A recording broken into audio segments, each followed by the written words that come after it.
The audio was really poor quality on this video, and I didn't just want to scrap the video from the weekend because the trails were really nice, and this was my first ride on the Beta with my revalve suspension. So this was really a good test for the suspension. I rode the day before with the settings exactly as the shock and forks were shipped back to me from the suspension tuner. I talked with the tuner from the day before and told him a little bit about the ride that I had and what I was feeling, and he gave me some clicker adjustments which I applied before this ride.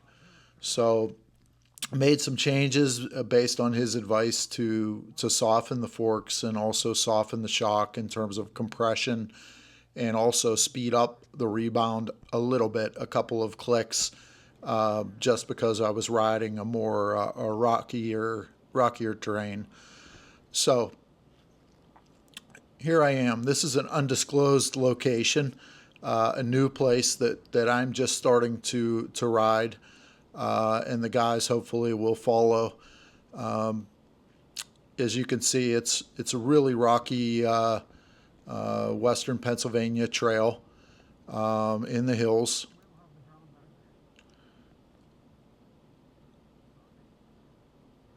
So lots of good terrain to test the new suspension on.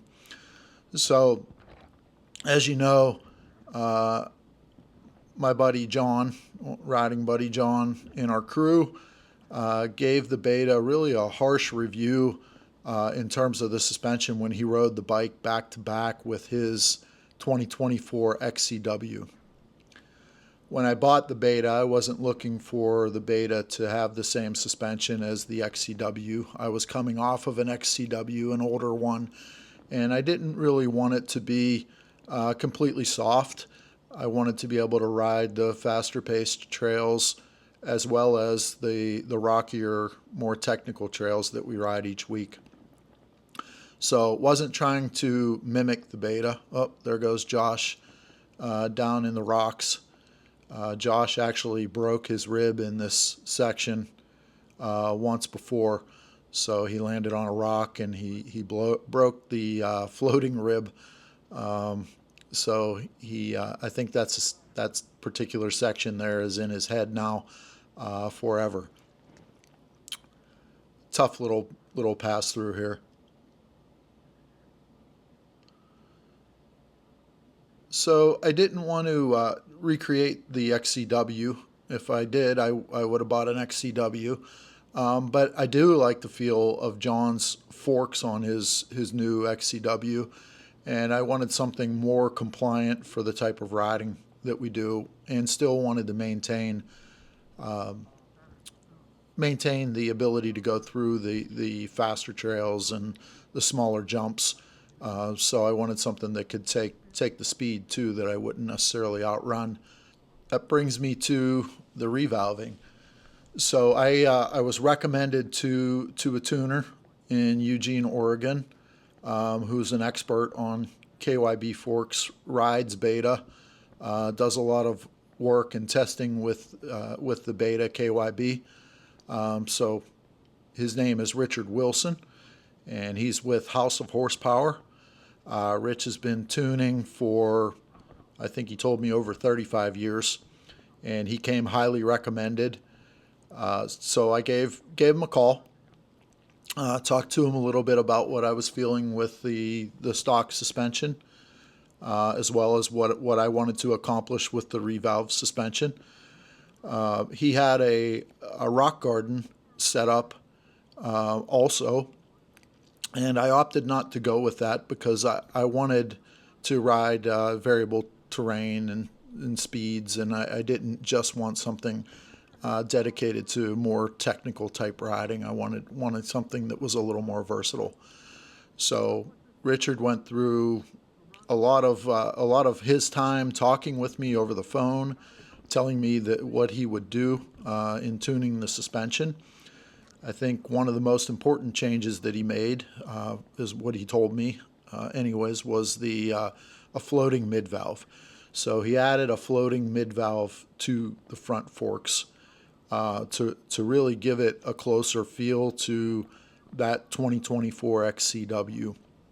He explained to me that those forks on that XCW have that floating mid-valve, and really they're similar, almost a replica of an older version of KYB, and that's has a lot to do with the feel that they have. So he did that along with some valving changes.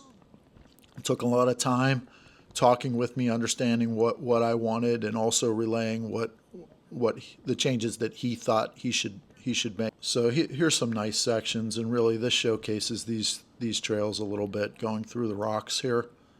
It's really pretty. Technical, but not overly hard. Not going at a very fast pace, compared to what we ride at Mountain Ridge, but really pretty trails and really well maintained.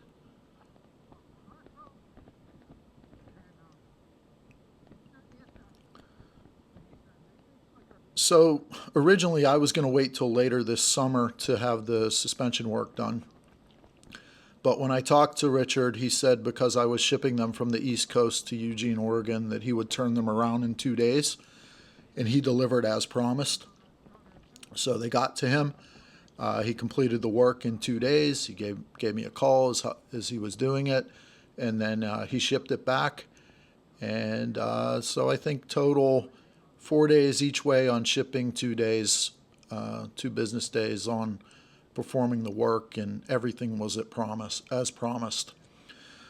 So I rode the day before on on the bike, but not on these trails. I rode at Mountain Ridge, and a couple things were going on. I was still getting a firm feel on the suspension, so it felt much better, 10 times better, as John described when he rode the bike. Felt much better, but was still a little firm on the rocks, and I was still getting a little bit of bounce on the rear shock, related to the rebound and the compression. So the neat thing about Richard Wilson is I sent him a text on my way home from the ride yesterday, and as soon as he got the text, he called me. And he talked to me probably for about 20 minutes, and he said, how did it go? How did you like it? What did you feel? Describe the terrain that you were riding on, what you felt. And when I told him that it felt really good, but I was still getting a little bit of a firm feel, he said, here's what you need to do. And he sent me a text back with the clicker adjustments that I needed to make. So basically, it softened the compression a little bit, forks and shock, softened the high-speed compression also about, if I remember right, 3/4 of a turn. I might be wrong there. And also sped up the rebound on the rear shock. And boy, it made a world of difference. So as I'm riding today, I'm riding rougher terrain here, not much in terms of flow. A lot of rocks, and the suspension took on all of the big hits. So never felt like it was bottoming. Felt very plush at the top, but very great hold up. The rear wheel stuck to the ground, and in all cases here on these trails, I made good traction through the rocks, and didn't really have any trouble. Wasn't having any transfer of energy back into my arms and shoulders. So the suspension did exactly what it was doing. So I just want, or what it was supposed to do. Sorry. So I just want to give a shout out to Richard Wilson, House of Horsepower. He did a great job. Everything as promised.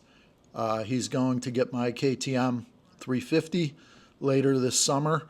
To work that suspension, he's going to put a 6500 kit and make some other valving changes to it. So that'll remove the air kit on the forks, which, by the way, that bike performs really well. I like it a lot. And I like the suspension even compared to some other guys' bikes that I've ridden in the woods. I like where I have it dialed in at right now. So thank you, Richard. Great job. So from here on, I'm just going to let you enjoy the ride. Like I said, I got a terrible clicking noise against the camera. So I'm going to turn down some of the volume and some of me talking.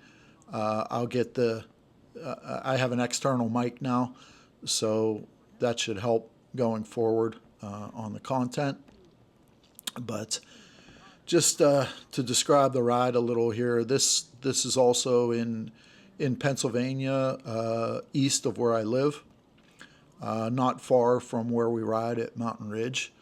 I say undisclosed location because this is kind of a low-key place. It's a members only place that we're going to ride, and as you can see, it's beautiful, beautiful trails, well maintained, and you know they want people that are going to respect the trails to ride here, to keep it this nice.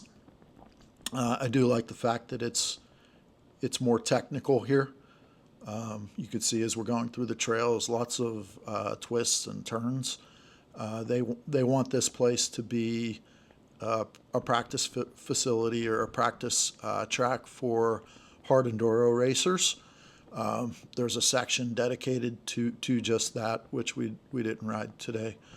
But these rocks were just enough, especially riding back to back.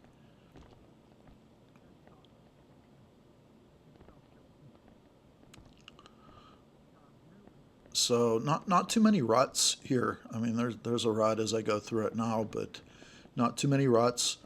The track is really well maintained. I love the rockier sections.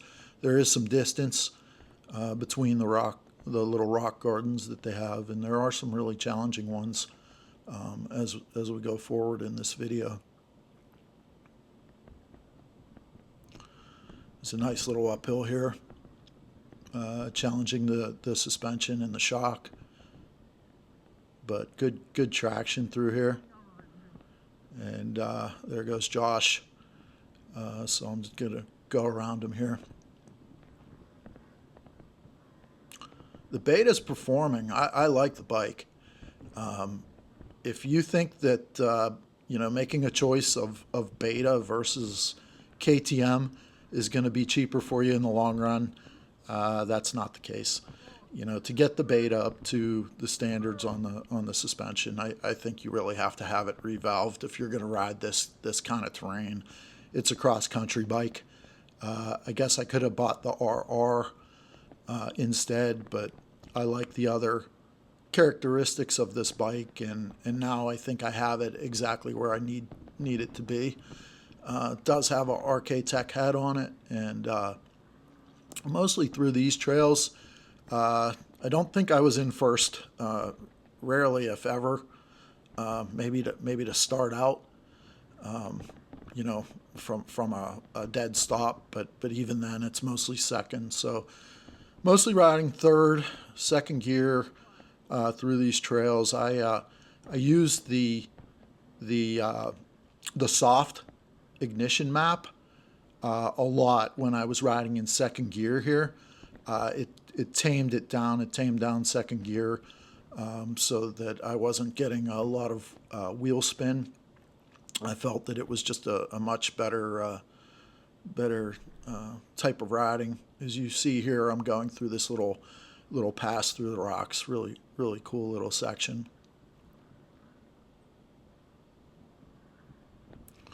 So second gear, soft map. Mostly when I was in second, as I got into the flow trails, I went back to the more aggressive map and was riding third and fourth through those, but this is not a type of place where you work up a lot of speed. There's a lot of really tight trees and tight turns to navigate through. Josh here is telling me he liked the suspension setup.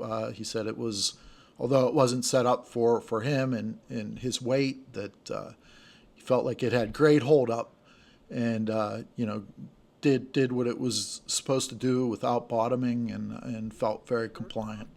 So I was riding Josh's bike there for a little while.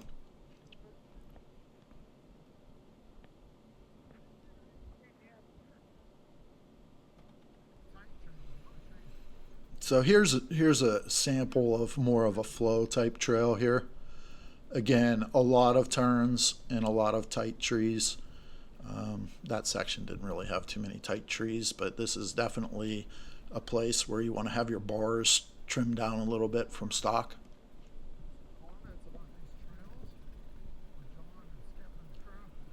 It's dry here. You can see the leaves are starting to fall like it's September, but that's only because we've had such high heat here that the leaves are already starting to drop.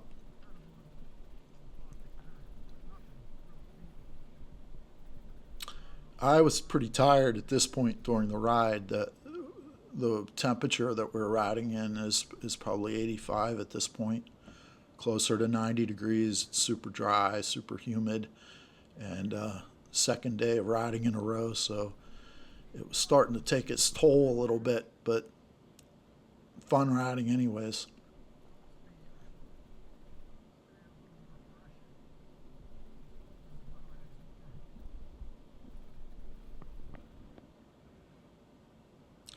A lot of log crossings. I like that they don't cut them all, that they leave some on the trails. It's good practice to get over some of them. There were a couple big ones. One in particular that I got stuck on.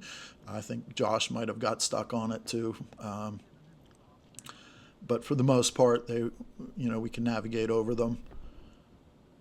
It was really dry. I imagine if this track becomes wet, it's a different type of ride. It's probably a little harder. I don't think it gets real muddy here, but definitely would be slower with the roots and the logs in the trails.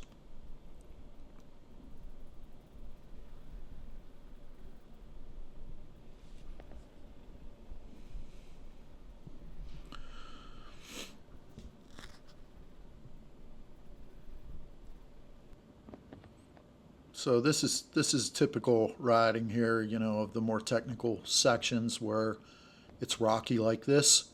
You can see I'm doing okay. Like I got a little bounce there, but for the most part, the beta handled it well. I was not feeling tired, or that I had to manhandle the bike. The bike was going where it was supposed to for the most part. My I was standing position, a lot of times over the number plate, and light grip on the grips. So the bike was really tracking well through all of this and not getting deflected around too much where I had to muscle it with my upper body. I was just gripping onto the tank and riding as normal.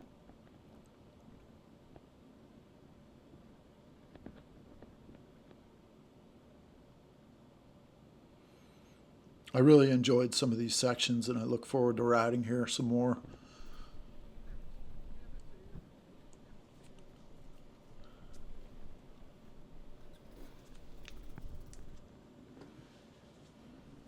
It's a tricky little uphill coming out of that rut for Josh. I'm going to go around to the right.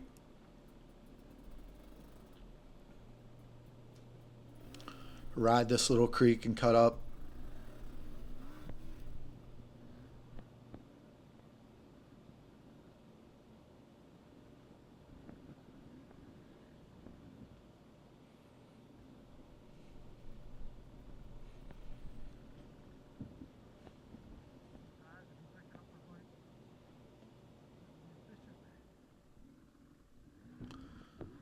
It was a steep little bank to go up. It didn't look like much on the video though.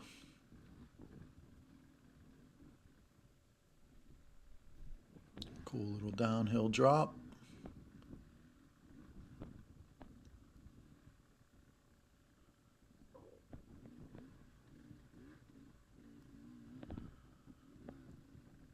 Like I said, some rocks, but not unrideable. This is a nice little uphill.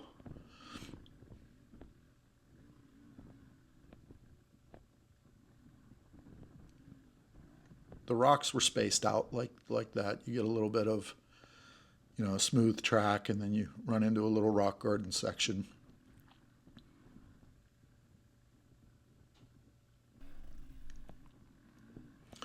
I like this section coming up this hill. This is pretty neat.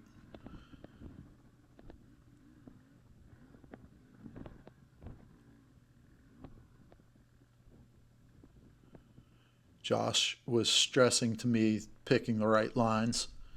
Maybe not as critical today with the dry weather, but when it's wet or slippery, some of these areas you can get fouled up in.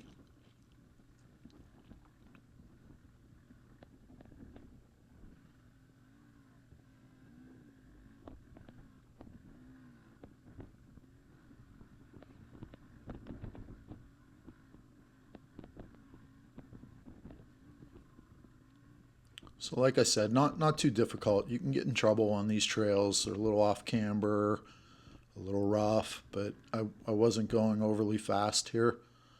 I was really just enjoying the ride. I think this is where the guys would really like it. You know, John and Skip and the rest of the crew.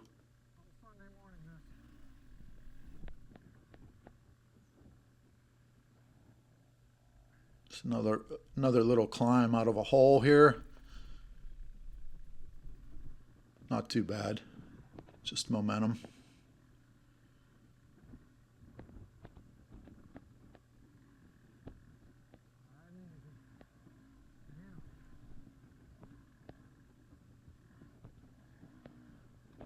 So again, tight. You can see it's tight.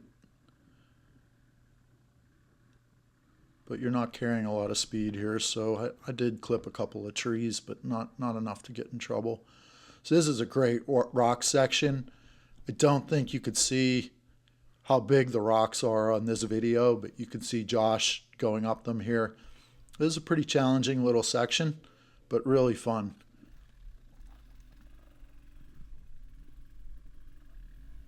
I got a little close to the tree here.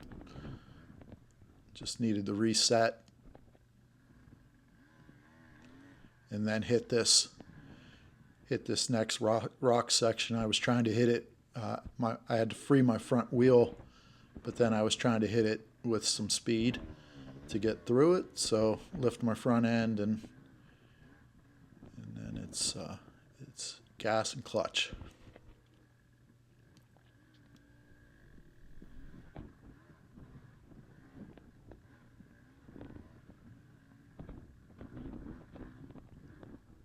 That was cool. Yes, sir.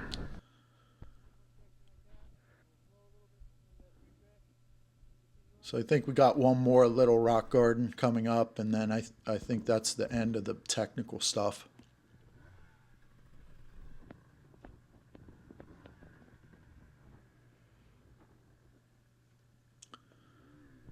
Even in 4K, you really can't see the depth of what you're riding over or the difficulty.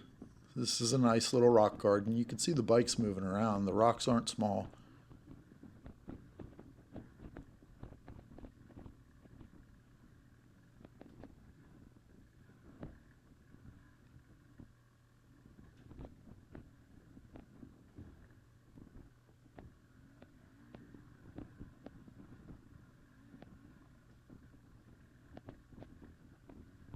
Another little rock section.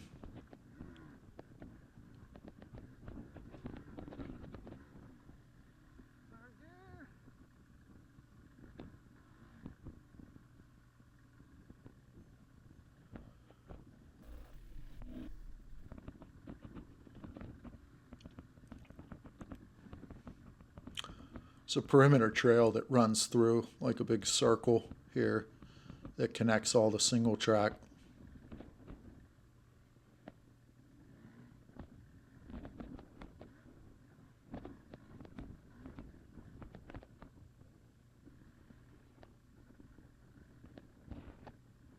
Great riding. I want to explore this place some more.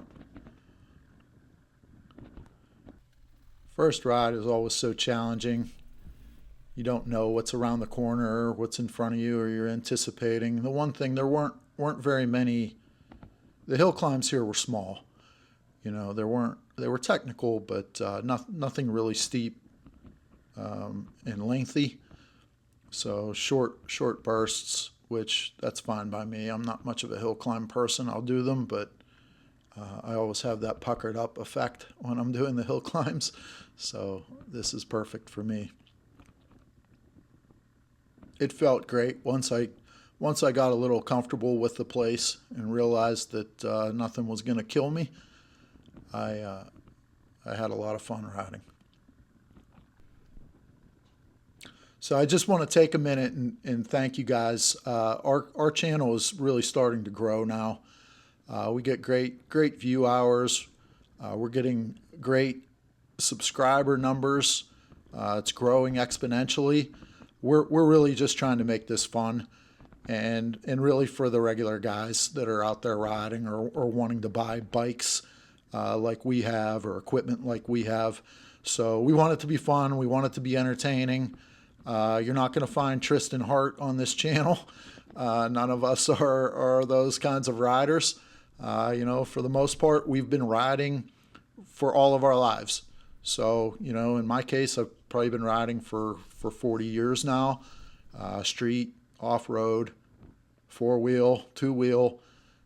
So our channel is really geared towards just having fun, showing off some of our trails, showing off Pennsylvania, a little bit of travel here and there as we do it. We got a nice group of guys. There's probably 12 of us in total now that ride together, sometimes more.